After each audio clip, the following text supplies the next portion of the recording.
The border. We are led to believe that if we just secured our border with Mexico, that our problem with illegal immigration would come to an end. Although the border needs to be secured, it would only solve half our problem. Our borders aren't the only thing wide open. The front doors to America, our ports of entry, are equally porous and open. Millions of illegal aliens have entered America this way. Millions more will continue to do so. America's overgenerous immigration system and corruption at our ports of entry will ensure America always has an out-of-control illegal alien problem. Amnesty is not the answer. Just listen to what my friend Mike Ligon has to say about the issue and the real solutions that can fix this. Mike spent 10 years working at the Douglas Port of Entry in southern Arizona.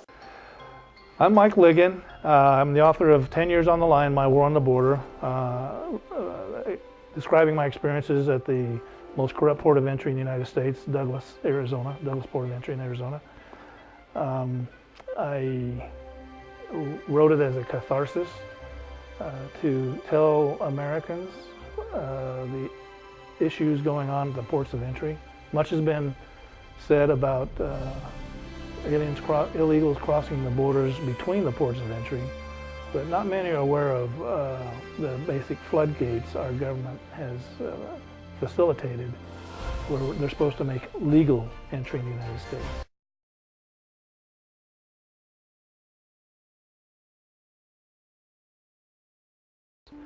The process for a foreign citizen entering the United States is to request entry. First, they have to apply at a consulate or embassy in their home country, their native country.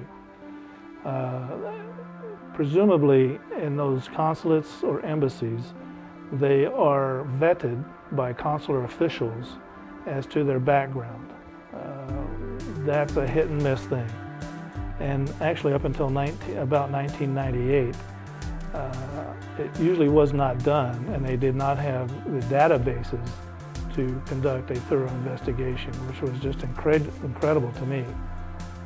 And the consular officials determine if they are qualified to receive a visa or a border crossing card. There's two types of entry documents for visitors, either a visa when you are from a non-contiguous country like Canada or Mexico. They're issued visas, and they're for a certain duration, valid for a certain duration.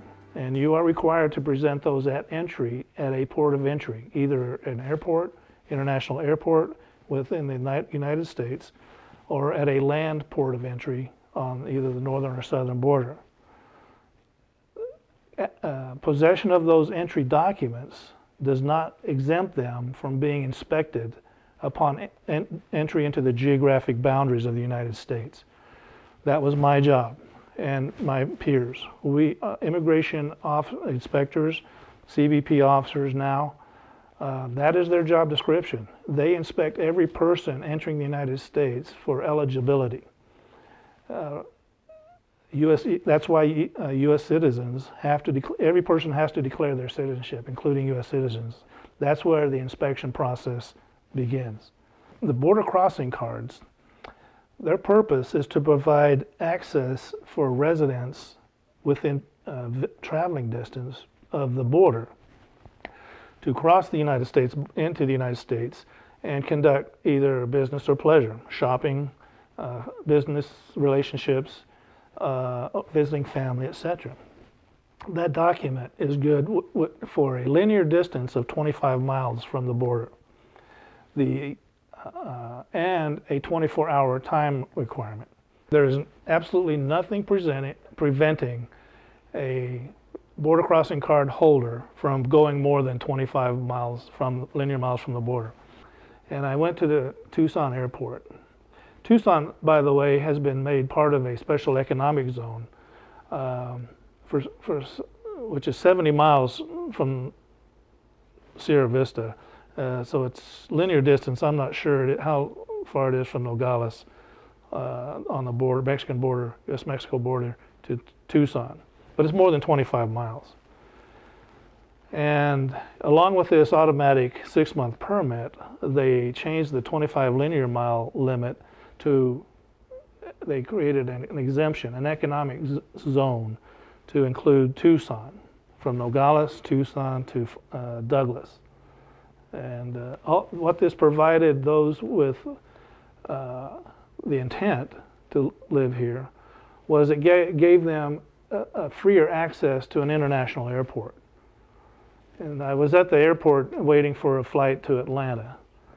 And I usually wait to be the last on because I like looking at everybody else getting on. And just kind of an instinctive thing. And just as I got out of my seat, 4 illegals hurried from the bathroom or somewhere, and they were being led by their smuggler up to the ticket agent's podium. And I went up and I said, "These people are illegal. You need to call the airport security and the Border Patrol." She says, "How do you know they're illegal?" I said, "Trust me. And would you mind calling them?" So airport security, Tucson police officer came and asked what the problem was. And I said, "These folks are illegal." And he says, "How do you know?" I says, "I'm a immigration inspector from the Douglas Port of Entry. I've done this every day for many years. And I can prove it to you by asking them a few questions. Do you mind if I ask them a few questions?" He said, "Go right ahead." And I said, "Do you have," in Spanish, "tienes documentos?" And 3 presented border crossing cards, and 1 had a visa. But the visa was expired, and the border crossing cards obviously for a certain distance, a certain time, from the border.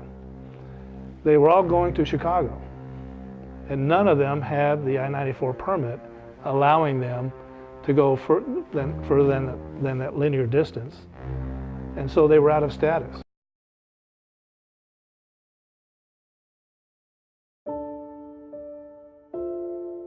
But they eliminated the I-444 and started requiring us to automatically issue an I-94, which is a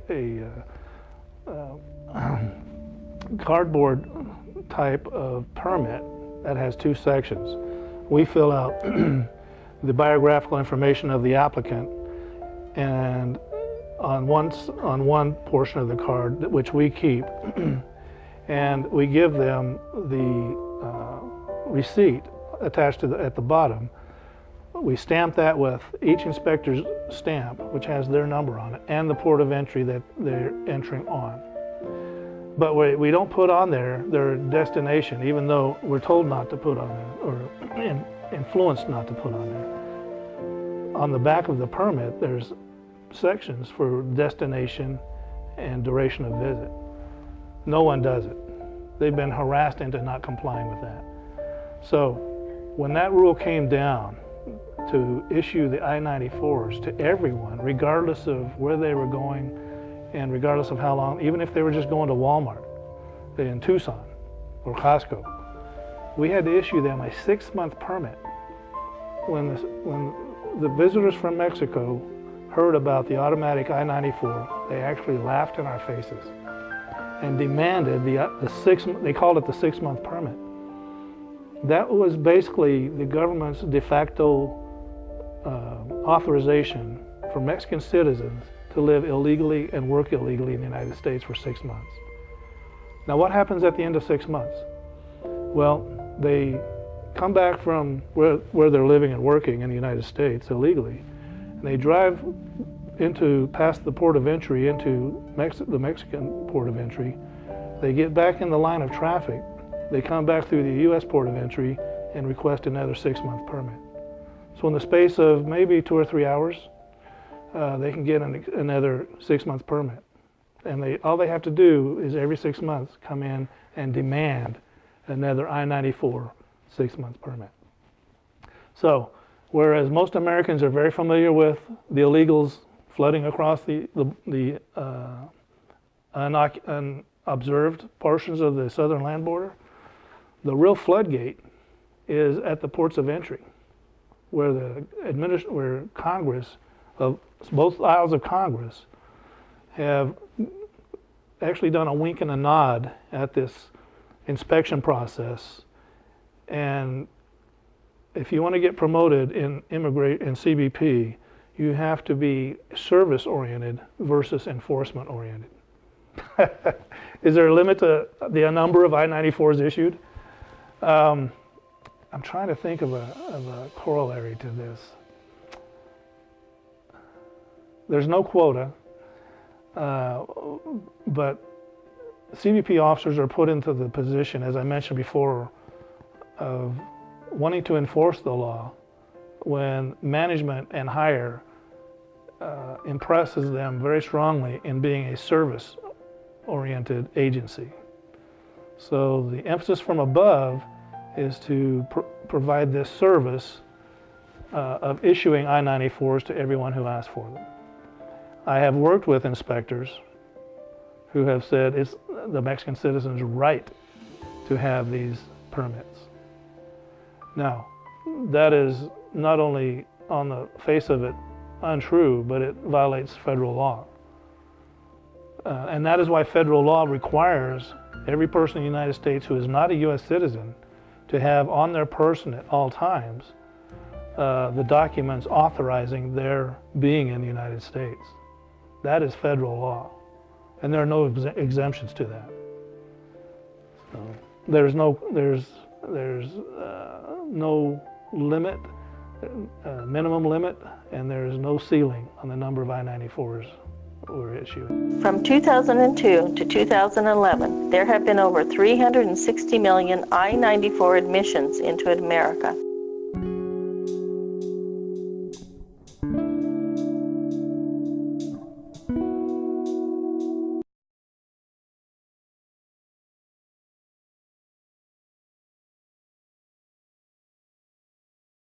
The problem with catching recidivist illegal aliens is that the Border Patrol agents, when they find the illegals out in the field between the ports of entry and take them into the Border Patrol stations, they run them through ident, and they take their picture and they roll their right index finger on a little laser glass, the glass with a laser beam on it, and it comes up on a computer screen with their picture, that fingerprint, and all their previous arrests.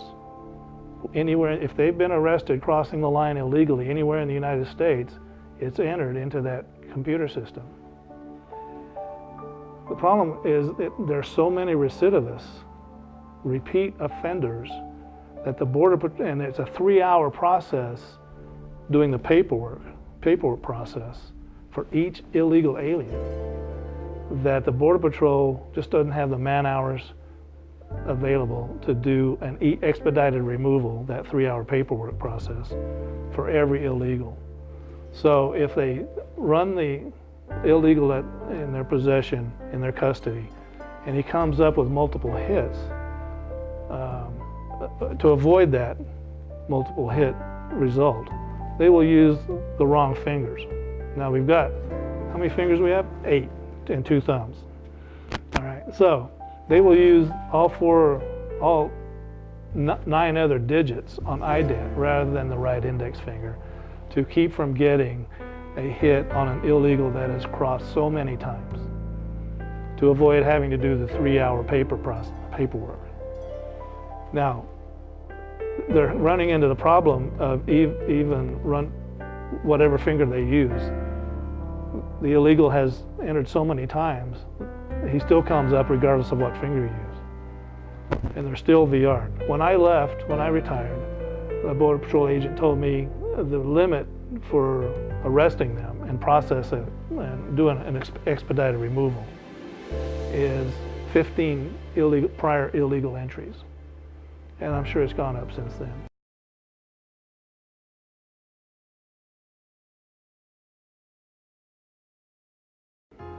It was just almost every other person that asked for a permit. I was inspecting their documents, not just they had legitimate border crossing cards, but they were living and working illegally in the United States. So I said, ¿Tienes comprobantes? Do you have proof of residence, economic solvency? Most of them at first would say no, because they weren't used to being asked that question. But as word spread that El Tigre was at the port of entry asking for comprobantes, they started bringing in documents. Now this is for them, those who have legal documents, but who are committing fraud by living and working illegally in the United States. They're violating the terms of their entry into the United States. So I saw documents, paycheck stubs that were fraudulent, were counterfeited. I saw official paychecks from the Department of Transportation, Mexican Department of Transportation, that were real official documents, but had been printed out for someone's friend, from someone inside the agency. And then you have to just go on kind of your gut instinct, reading the person. I have seen information on residential utility receipts whited out, the dates whited out and inked over. And in one case, a person was claiming U.S. citizenship on a birth certificate, and the date had been whited over. And we tried to present an expedited removal case to our manager, the Mexican Moses I referred to in my book. And she said the person was a U.S. citizen, it was a good document, and she sent him north. This was after my coworker had called EPIC, the El Paso Intelligence Center, who has a database of U.S. birth certificates that have been used fraudulently, and it came up as a hit. And Supervisor Ernestina Morris told us to send her north and quit harassing her. I'm going to say it out flat out, the harassment from management when we asked for proof that they had sufficient reason to return to Mexico became even greater.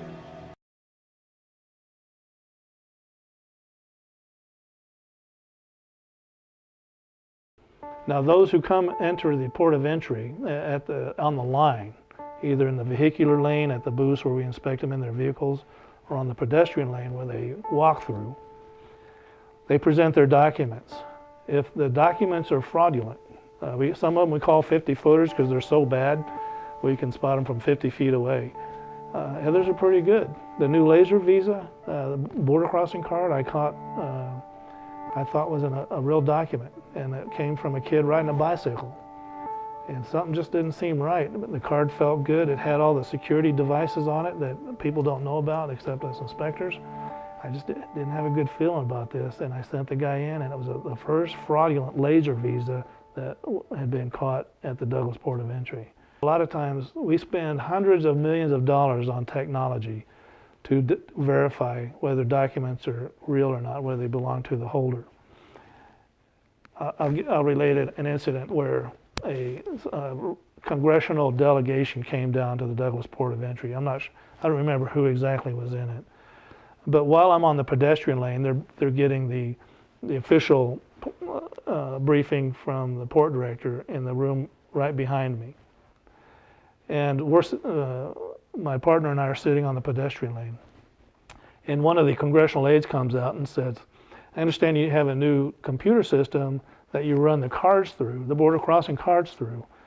And it comes up as, it can tell you whether it's actually that person or not. And I said, oh, let me tell you about that. And I said, we got a briefing on this when they were installing this database. In the very room that your congressmen are receiving this briefing. And the technician ran a male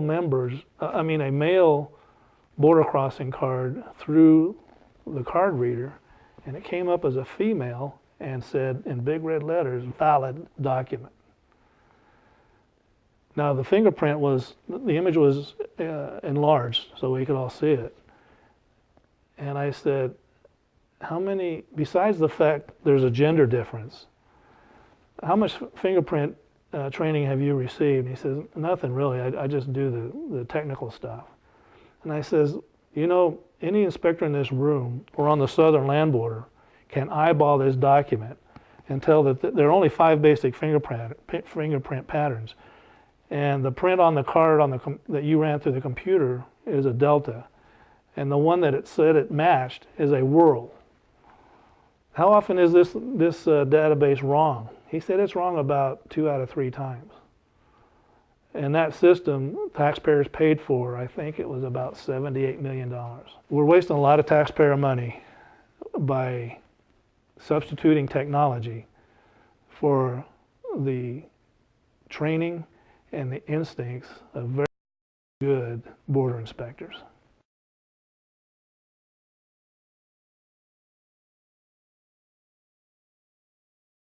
Is the Douglas Port of Entry corrupt? I'll tell you how I found out how I was introduced to the Douglas Port of Entry.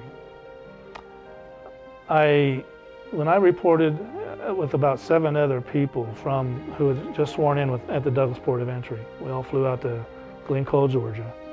And when we were assigned to our classrooms, we were required to put nameplates, write our names on cardboard nameplates, and put them at the front of our desk so that all the incoming instructors would know our names and what port of entry we were working at.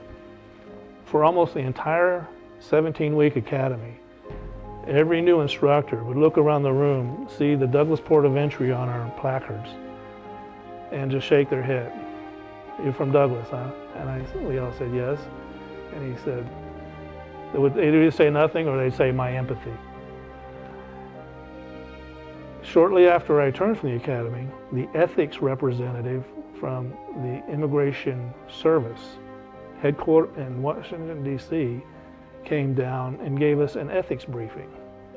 The first words out of his mouth was, and I'll never forget this, "The Douglas Port of Entry is the most corrupt port of entry." I'm sorry, I'll take that back. Immigration is the most corrupt agency in the federal government. And I was in a small conference room, and there were quite a few people there who had already had run-ins for not supporting me enforcing the law or harassing me for doing so. And I looked around the room and I thought, he's probably talking to most of the people in this room.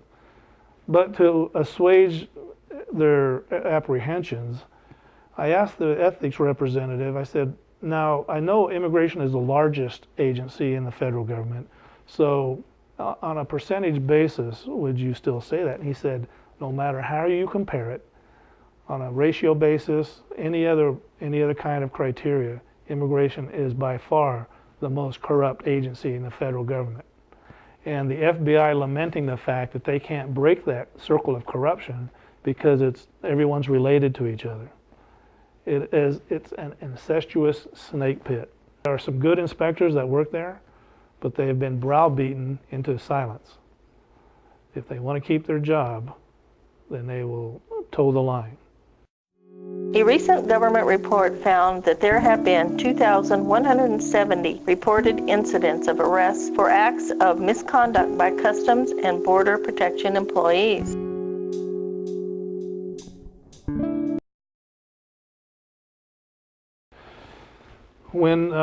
Shortly after I started working there, particularly on the evening and graveyard shifts, I started finding gangbangers from Los Angeles coming through the Douglas Port of Entry.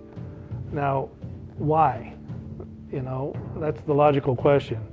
I'd read their tattoos. The gangs in LA have become so numerous that they've started identifying themselves by their zip code, and they tattoo those on their bodies. You can actually read a lot of biographical information about a gangbanger by reading his tattoos, which gang he's a member of, et cetera, et cetera. And actually criminal acts that he's committed by certain symbols on his body. And these were hardcore gangbangers coming through the Douglas Port of Entry.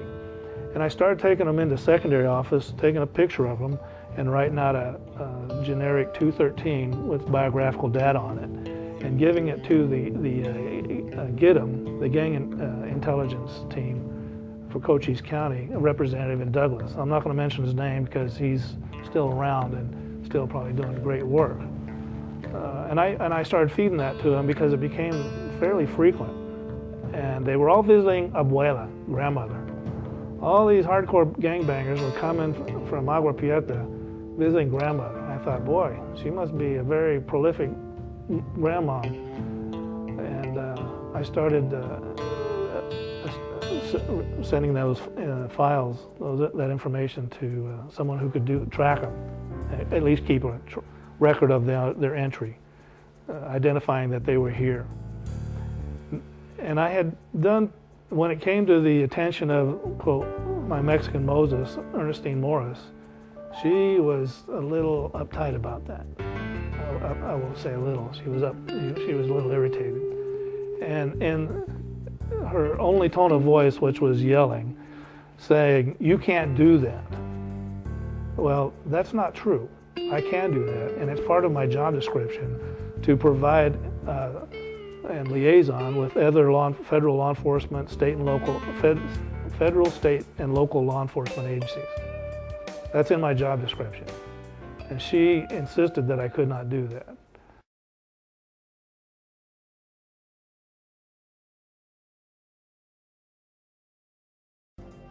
Oh, school children. Yeah, that's a sensitive button right there. And they come across in the morning, and they're usually driven by their mothers in SUVs. Now you got to remember, in Mexico, you can't buy a car on credit. You have to pay cash for cars. So if a woman's driving a car, a new car, her husband's got some serious cash. And when you're in Mexico, that kind of money is either a high government official or you're involved in some illegal activities. Now, the good thing is drug dealers don't use their wives or their kids normally to smuggle drugs across the line. They just don't want to put them at that risk. But they have enough money to send their children to private school across the line. And there was a private Catholic school in Douglas, Arizona. But sometimes they don't want to pay that tuition, and they register their kids at the public schools. And this was so common when I was there, the 10 years I was at Douglas, it was so common when inspectors would challenge them and management would tell them to forget about it, that it was a futile thing. Every new inspector would know the law that Mexican children could not legally go to a public school in the United States without paying a tax or some kind of monetary compensation. And they never do. They never pay that. They simply give an address for, if they're asked at all, of a friend or relative living in Douglas as their residence, and the school's not going to check because they get federal money on heads, the number of head count on a daily basis. So they have no incentive to challenge the legal status of their students. And they know that across the line, and they know that inspectors are told not to mess with them.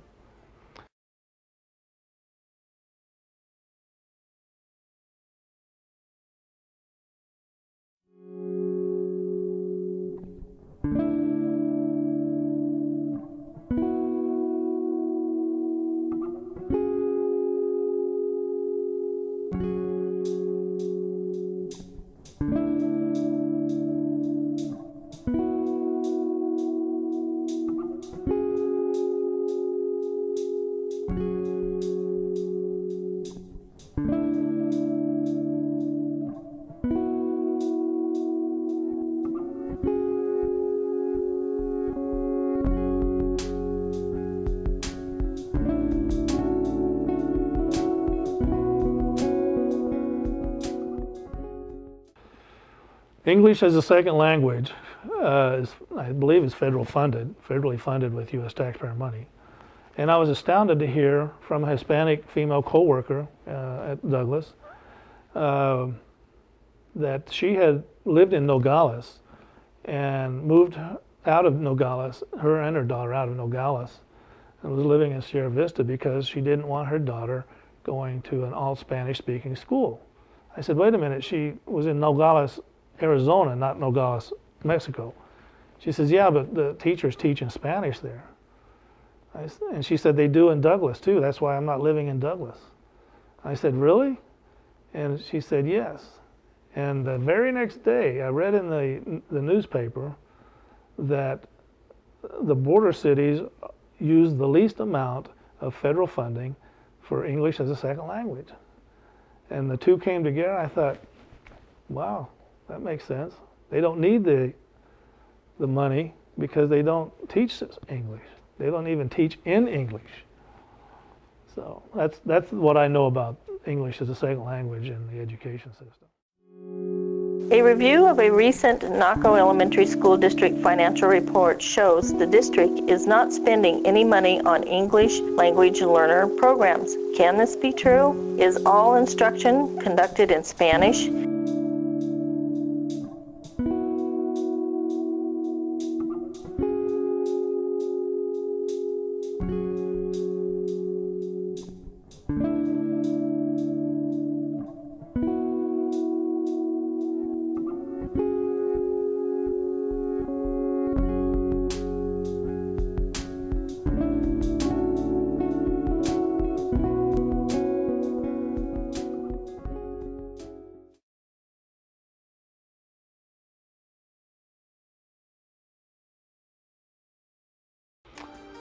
Visa overstays are probably 3/4 of the total of illegal aliens in the United States. Twice, Congress has, during the 9/11 Commission, the actual commission members recommended that Congress authorize funding to implement a data system, tracking system for those leaving the United States as well as entering. Even at that time, the receipts, the I-94 stubs that we give the applicant to enter, the back of it states that they have to return those receipts when they depart the geographical boundaries of the United States. We weren't even taking them. We would almost scoff at them. Some would. It was only the very conscientious 1 in a million Mexican citizen that would take the time to get out of their car and bring that receipt in when they're going back to Mexico. It was such an oddity, it was almost humorous. But there is no, Congress was asked by the 9/11 Commission to implement that data system, and Congress took it out of their budget. They defunded it, or didn't even include it in the first place. They were asked twice since 9/11 to implement that exit data tracking system, which is readily available. It's almost off the shelf, and Congress has refused to do that. Both houses of Congress have refused to easily track aliens leaving the United States. If just the word got out, like amnesty, that the U.S. government was tracking aliens exiting the United States, the number of illegal aliens in the United States would be reduced by over half. Just by the word getting out that we were going to start enforcing tracking exits. The Pew Hispanic Foundation found as much as 45% of the illegal alien population are visa overstays, and at least 1% of visa holders overstaying their visas.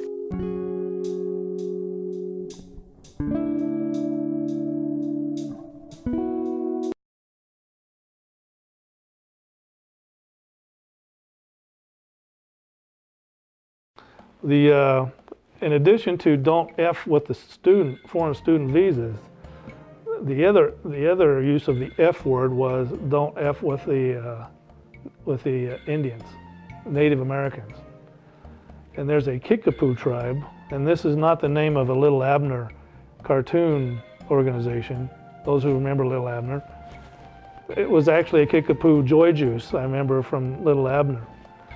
But there's supposedly an officially recognized Indian tribe called the Kickapoos, whose government land straddles the U.S.-Mexican border. When I started working in Douglas, the port manager would allow representatives from the Kickapoo tribe to use the conference room at the port of entry to sign up people for membership in the Kickapoo tribe. Now, what benefit does this give Kickapoo Indians? Well, it gives them a document, a very easily counterfeited document, and which they show at entry into the United States. And every inspector, knowing management's preference not to F with the Indians, basically waves them through. So as that knowledge became known throughout Mexico, you can imagine the number of Mexican citizens applying for membership in the Kickapoo Indian tribe. And it was quite a popular attraction whenever the Kickapoo agent started signing them on the membership rolls. But it was a few years later that a very vocal Border Patrol agent came to the port of entry. I happened to be there when he was there.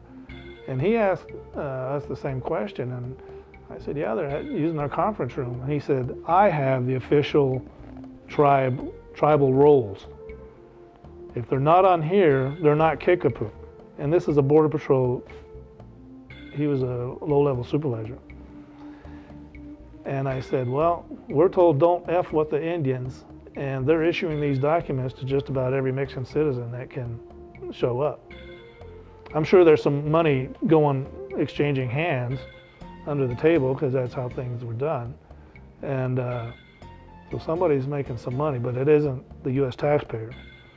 In fact, quite the contrary, because obviously membership in an American Indian tribe grants you a monthly paycheck from the government, U.S. government. So that was a very popular attraction for a while. And then when the Kickapoo Border Patrol agent showed up and started vetting the agent, it suddenly quit happening. But that went on for 3 or 4 or 5 years. And I don't know how many hundreds of Mexican citizens now enjoy free access to not only the United States, but the federal funds at taxpayer expense.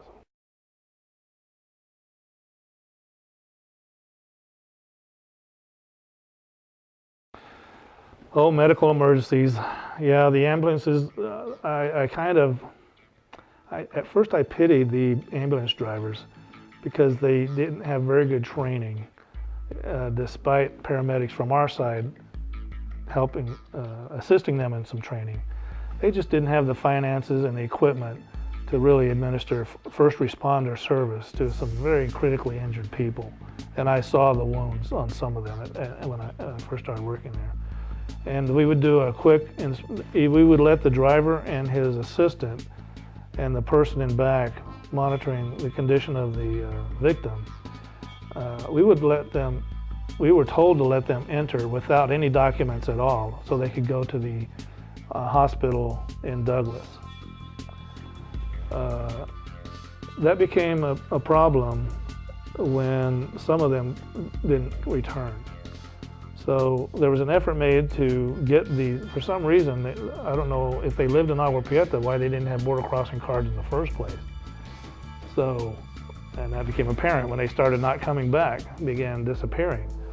But also some of the victims the ambulance never reported to the hospital after we admitted them. We let them pass through lane 7, the usually unused lane. We'd expedite their inspections, say, yeah, and then let them pass through. So we started we started ensuring that they had border crossing cards. This is all at the direction of management. And the only reason we started being able to inspect them was because it became public knowledge that these people were not reporting to the hospital. And then we were allowed to conduct a legitimate inspection.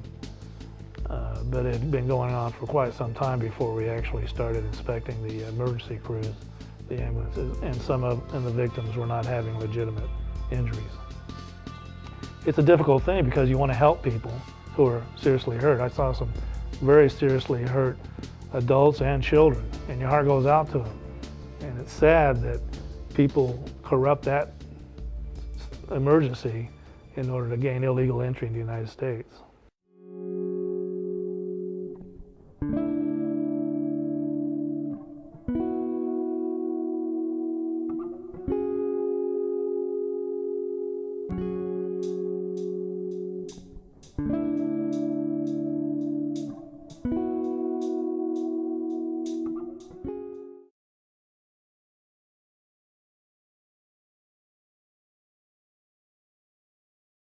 Let me go back to the question about baby smuggling.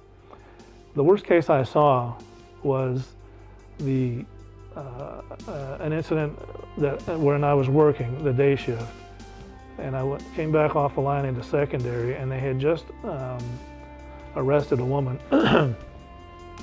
who had entered the vehicular lane with a baby in a car seat in the back seat of the car.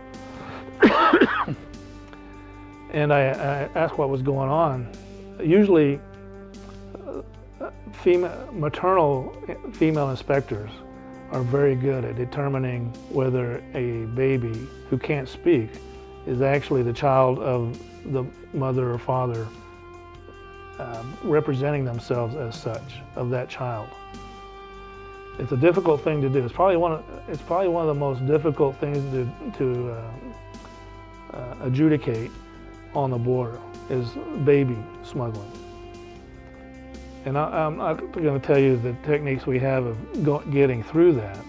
There's some very good techniques for that. I learned a lot from a female inspector that was really good at that. But in this case, the woman, the baby, when the female inspector had tried to rouse the baby who was allegedly sleeping, she couldn't she couldn't waken the baby, the infant. And she noticed that there was purple stains on the baby's little blouse. It was a female little infant. And that caused some alarm because she had been a mother. She knew what Dimetap was. She couldn't rouse the infant.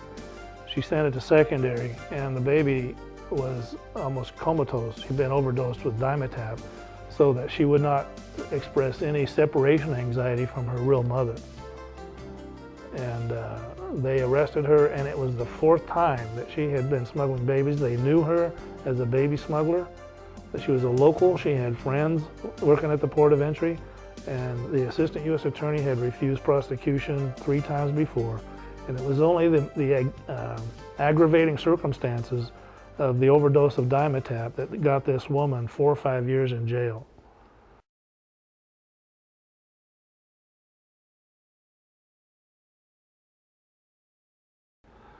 I said in the book that Douglas was a microcosm of Mexico because the politics in Douglas, the emphasis on family, which is what I like about the Hispanic culture. They're very family oriented, and that can be a good thing, but it also can be a very corrupting thing when favors are being asked when one wants to enter the United States. And the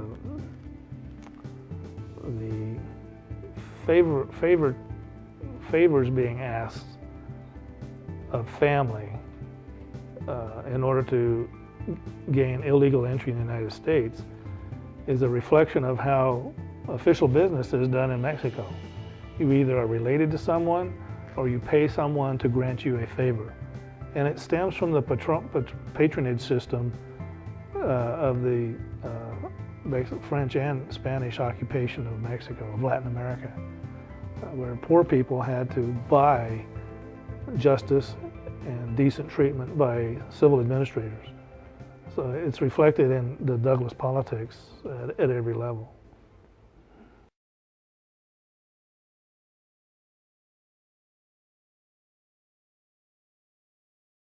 I mentioned the VR process, the voluntary return process, and how even when we do a 3-hour expedited removal, most of the time the U.S. attorney, assistant U.S. attorney in Tucson refuses prosecution, and we walk them back to Mexico. The Border Patrol, all the recidivists and how they use different fingers, walk them back to Mexico on a VR with just a 213, avoiding the 3-hour paperwork. So 95 to 99% of illegal crossers who are caught are sent back to Mexico.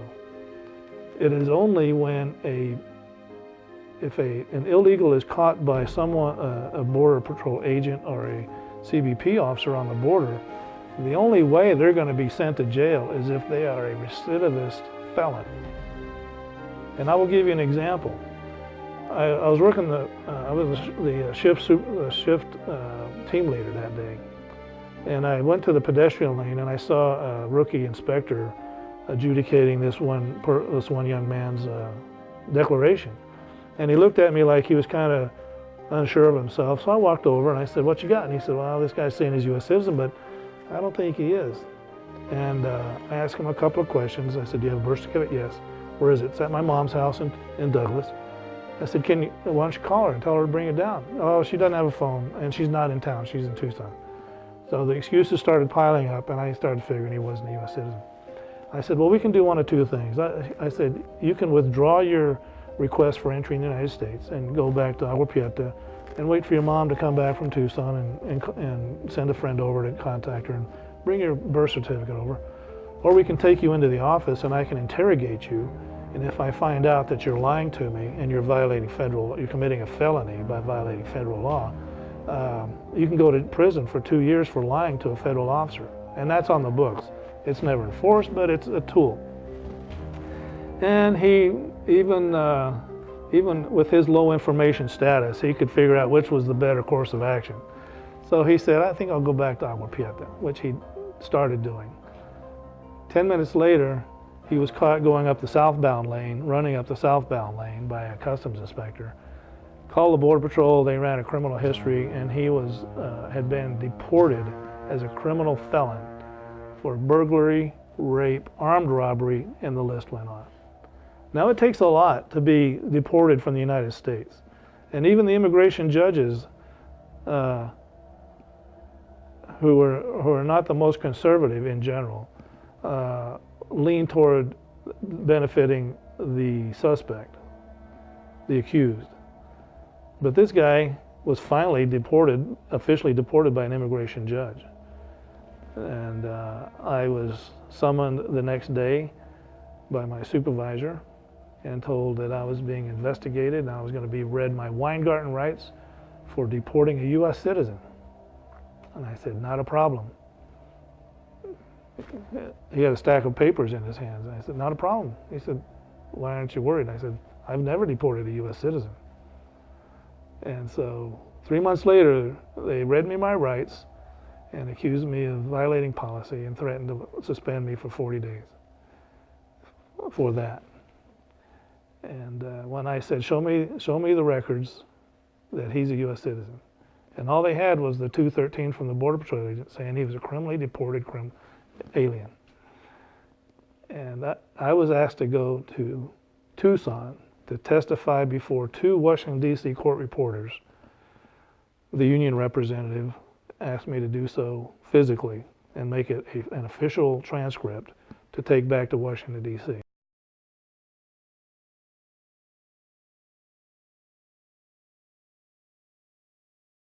How is this going to be solved?